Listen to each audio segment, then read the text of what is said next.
বিদ্রোহী প্রার্থী সমর্থকদের মধ্যে সেখানে প্রায় ঘটছে সংঘর্ষের ঘটনা।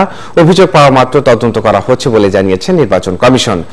দর্শক, রায়গঞ্জ উপজেলার ইউনিয়ন পরিষদ নির্বাচনের খবর জানাতে এখন আমাদের সঙ্গে সরাসরি যুক্ত হচ্ছেন সহকর্মী মাসুদ পারভেজ। আমরা কথা বলছি তার সঙ্গে। মাসুদ, নিশ্চয়ই শুনতে পাচ্ছেন, প্রার্থীদের প্রচারণার খবর আমাদের জানাবেন। পাশাপাশি রায়গঞ্জে আচরণবিধি লঙ্ঘনের অভিযোগ আমরা পেয়েছি, সেক্ষেত্রে নির্বাচন কমিশন কি ধরনের ব্যবস্থা নিচ্ছে, আর সেখানে আইন শৃঙ্খলা পরিস্থিতি নিয়ন্ত্রণের জন্য প্রশাসনের ব্যবস্থা কি দেখছেন? আপনাকে প্রথমেই জানিয়ে রাখি, সিরাজগঞ্জের রায়গঞ্জ উপজেলার 9টি ইউনিয়ন পরিষদে নির্বাচন হবে এবং এই নির্বাচনে চেয়ারম্যান পদে 40 জন প্রার্থী, সাধারণ সদস্য পদে 371 জন প্রার্থী এবং সংরক্ষিত মহিলা আসনে নির্বাচন করছেন 118 জন প্রার্থী এবং এই জায়গায় মোট ভোটার রয়েছেন 2,0191 জন।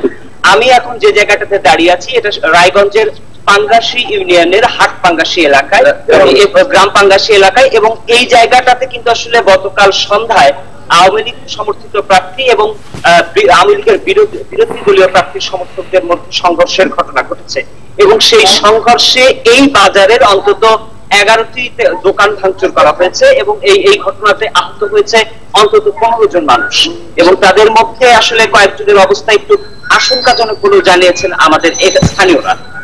আমরা গতকাল যে বিষয়টি জেনেছি এবং আমাদের সঙ্গে কথা হয়েছিল আওয়ামী লীগের বিদ্রোহী প্রার্থী আলমগীর ইসলাম কবির খানের সঙ্গে। তিনি আমাদেরকে জানাচ্ছিলেন যে তার সমর্থকরা যখন মিছিল নিয়ে আসলে হাটপাঙ্গাসী এলাকায় পৌঁছায় তখন সেখানে আরেকটা মিছিল চলছিল আওয়ামী লীগ সমর্থিত প্রার্থী আব্দুস সালামের, এবং দুটো মিছিল যখন কাছাকাছি চলে আসে তখনই আসলে পরিস্থিতি উত্তপ্ত হয়ে ওঠে এবং ধাওয়া পাল্টা দেওয়ার ঘটনা ঘটে এবং পরবর্তীতে যখন আসলে এই আলমগীর কবিরের সমর্থকরা যখন আসলে গ্রাম পাঙ্গাসী দিয়ে যাচ্ছিল তখনই এই ভাঙচুরের ঘটনাগুলো ঘটিয়েছে বলে আমাদেরকে জানিয়েছেন আব্দুস সালাম, যিনি আওয়ামী লীগের দলীয় প্রার্থী হিসেবে এই নির্বাচনে প্রতিদ্বন্দ্বিতা করছেন। আরেকটি বিষয় জানিয়ে রাখা দরকার যে আব্দুস সালাম কিন্তু বর্তমান চেয়ারম্যানও এই জায়গাটার এবং স্থানীয়ভাবে আমরা স্থানীয়দের সঙ্গে কথা বলে যতটা জেনেছি যে আসলে মানুষ কিন্তু এবার ভোট দিতে চাইছে যোগ্যতার ভিত্তিতে, মানে তার সৎ নীতি নিষ্ঠা দেখে, এবং সেই ক্ষেত্রে তারা আসলে দলীয় প্রতীকটাকে বড় মনে করছেন না। তারা মনে করছেন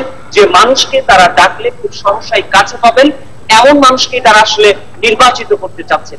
সেই ক্ষেত্রে দলটা এই জায়গায় কোনো বিষয় হয়ে উঠছে। জি মাসুদ, কালকে যে সংঘর্ষের ঘটনার কথা আপনি বললেন, তো এই সংঘর্ষের ঘটনায় আইন শৃঙ্খলা বাহিনী সেখানে কি পদক্ষেপ নিয়েছে? আমাদের সঙ্গে সকালেই কথা হয়েছে আব্দুস সালামের সঙ্গে। তিনি আমাদেরকে জানাচ্ছিলেন যে ইতিমধ্যেই তিনি 40 জনকে আসামি করে থানায় একটি অভিযোগ দায়ের করেছেন এবং ভারপ্রাপ্ত কর্মকর্তা বলেছেন দ্রুতই তারা তদন্ত করে ব্যবস্থা নেবেন। এবং তিনি আরো অভিযোগ করছিলেন যে ইতিপূর্বেও কিন্তু আসলে তার যে পোস্টারগুলো আছে সেই পোস্টারগুলো তার বিরোধী পক্ষরা ছিঁড়ে ফেলেছে এবং এই ছিঁড়ে ফেলার কারণে তিনি নির্বাচন কমিশনে একটি অভিযোগ দাখিল করেছিলেন এবং সেই অভিযোগ দাখিলের পরিপ্রেক্ষিতে সেটাও তদন্ত করার জন্য ভারপ্রাপ্ত কর্মকর্তার কাছে দেওয়া হয়েছে। গতকাল আমাদের সঙ্গে কথা হচ্ছিল উপজেলা নির্বাচন কর্মকর্তা উজ্জ্বল কুমার রায়ের সঙ্গে। তিনি বলছেন যে আইন শৃঙ্খলা বাহিনী এ ধরনের যাতে সংঘর্ষের ঘটনা আর না ঘটে সে বিষয়ে এখন আরো তৎপরতা বাড়িয়ে দিয়েছেন তারা। আপনি সঙ্গে থাকুন আমাদের। দর্শক, ইউপি নির্বাচনের খবর জানছিলাম আমাদের সহকর্মী মাসুদ।